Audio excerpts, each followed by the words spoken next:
ఆంధ్రప్రదేశ్లో వరుసగా జరుగుతున్న దారుణ సంఘటనలు, వాటిపై పోలీసుల విచారణ తీరు ప్రజల్లో తీవ్ర ఆగ్రహాన్ని, అనుమానాలను రేకెత్తిస్తోంది.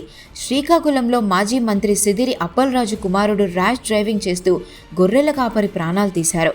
అనంతరం వేరే అమాయక యువకుడిని డ్రైవర్గా చిత్రీకరించే ప్రయత్నం చేయగా సీసీటీవీ ఫుటేజ్ బయటపడడంతో తండ్రి కొడుకులిద్దరూ జైలుకెళ్లాల్సి వచ్చింది. అటు రాజమండ్రి ఆదిత్య మాల్ వద్ద పీజీ మెడికో డాక్టర్ ప్రియాంకను సంపన్న కుర్రాళ్ళు దశ్వంత్, జోసెఫ్ ఎడ్వర్డ్స్ కారుతో తొక్కి చంపిన ఘటనలోనూ పోలీసులు దీన్ని సాధారణ రోడ్డు ప్రమాదంగా చిత్రీకరించారనే ఆరోపణలు వచ్చాయి. అయితే ఆగస్టు 7వ తేదీన భయంకరమైన సీసీటీవీ దృశ్యాలు సోషల్ మీడియాలో లీక్ కావడంతోనే అసలు ఘోరం వెలుగులోకి వచ్చింది. ఈ రెండు ఘటనల్లోనూ సీసీటీవీ ఆధారాలు లీక్ అయి ప్రజల నుండి, వైద్య విద్యార్థుల నుండి నిరసనలు వ్యక్తమయ్యాకే పోలీసులు వేగంగా స్పందించారు. సీసీటీవీ ఫుటేజ్ బయటపడితే తప్ప చర్యలు తీసుకోని స్థాయికి పోలీసుల వ్యవస్థ దిగజారడంపై ప్రజల్లో తీవ్ర ఆగ్రహం వ్యక్తమవుతోంది.